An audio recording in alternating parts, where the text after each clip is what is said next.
تازه او د پرمختګ خبر. سلام ستړي مشئ، وخت مو بخیر. پوره جزئیات په پښتو پلس کې راسره وګورئ. پښتو پلس تل ستاسو په چوپړ کې. د حیرتانو ریل پټلۍ د تخنیکي چارو تړون یو خصوصي شرکت سره لاسلیک شو. د افغانستان د ریل پټلۍ ادارې او د قزاقستان یو خصوصي شرکت ترمنځ د 2 کلونو لپاره د څه باندې 8 میلیونو امریکایي ډالرو په ارزښت د حیرتان ریل پټلۍ د تخنیکي چارو پر مخ وړلو تړون لاسلیک شو.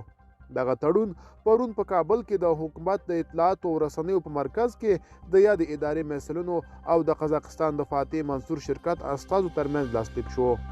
د افغانستان د ریل پټلۍ ادارې سرپرست بختالرحمن شرافت وویل منصور فاتح شرکت ته د 2 کلونو لپاره د حیرتان اوسپنې پټلۍ د تخنیکي چارو پر مخ وړلو په موخه 8 میلیونه 315 زره او 644 امریکایي ډالر د افغانستان حکومت لخوا ورکول کیږي.